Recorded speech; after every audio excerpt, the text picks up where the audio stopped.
You know, when you think about the dangers of space, your mind probably jumps to the big, scary stuff, right? Like explosive decompression, cosmic radiation, getting hit by a micrometeorite. But it turns out, one of the biggest threats to us going back to the moon, it's microscopic.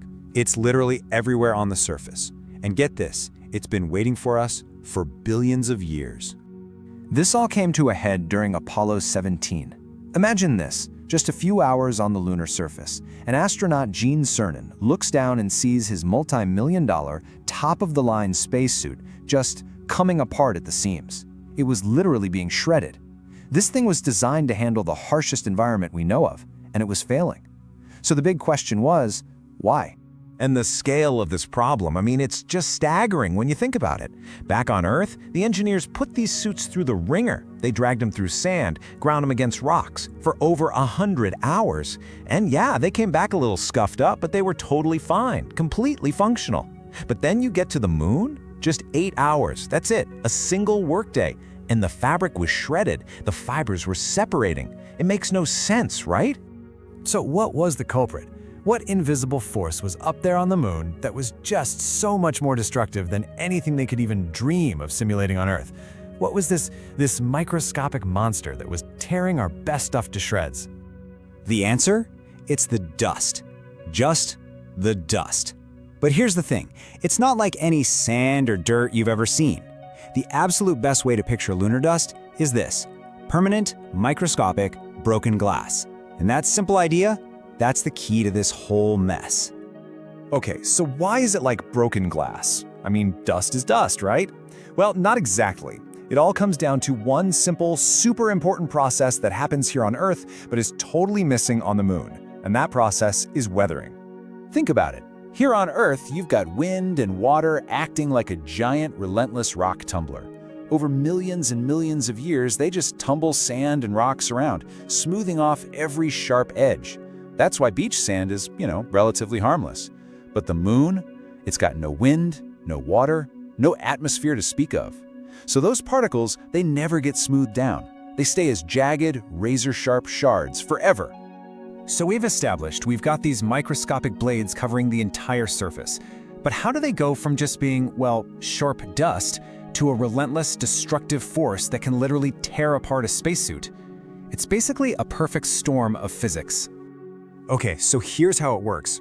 First, meteorites are constantly slamming into the moon, shattering the rock into these tiny, tiny fragments. And because there's no weathering, remember, those sharp edges never ever dull. Then, the sun's radiation hits these particles and gives them an electrostatic charge. That makes them super sticky, like static cling on steroids. So this dust just clings to everything, fabric, metal, the visors, you name it. And once it's stuck, every single move the astronaut makes, walking, bending an arm, it grinds those little nanoblades deeper and deeper, literally sawing through the material fiber by fiber. And just to give you a sense of the scale here, we're talking about particles that are about 1/10 the width of a human hair. I mean, they're tiny, but don't let that size fool you. Every single one of them is like a tiny weapon, a microscopic shard of glass, and it just works its way into every single joint and crevice. Now look, for the Apollo missions, this was a problem, but it was survivable. I mean, they were only there for a few days. But now we're talking about the Artemis program, about setting up long-term bases on the moon. And suddenly, this dust problem scales up from being a really serious concern to a full-blown logistical nightmare. An impossibility, really. Let's just do some quick back-of-the-napkin math here. We know the Apollo suits started showing really critical wear and tear after about 24 hours of total use, okay? Now, an Artemis mission could last for 6 months. So, if that wear rate is the same, how many brand new suits do you think a single astronaut would need for just one mission? The answer is 180. 180 suits. For one astronaut. I mean, just think about the weight, the cost, the sheer amount of space you'd need to store all that. It's completely absurd. You can't build a moon base if your most basic piece of safety equipment has the lifespan of a disposable razor. And this is the real kicker. Even if we have some massive breakthrough in technology, let's say we invent a suit that's 10 times more durable. That would be an incredible feat of engineering, right? Well, you'd still need to bring 18 suits per person. The logistics just completely collapse. It doesn't work. Okay, so right about now, you're probably thinking, hang on, we've known about this for over 50 years. Surely someone has figured this out by now. And you're right, people have been working on it. NASA's been trying to crack this nut since the Apollo days. The problem is, every single potential solution they've come up with has a major, critical flaw. So what have they tried? Well, there are protective coatings, but they add a ton of weight and can crack in those insane temperature swings on the moon. They've looked at systems that use static electricity to repel the dust, but that takes power and it doesn't do anything about the dust that's already stuck to you. And the last option? Just treat the suits as disposable. And we've already seen where that leads. It's a logistical impossibility. This all leads to a final, really fascinating and honestly a totally counterintuitive point.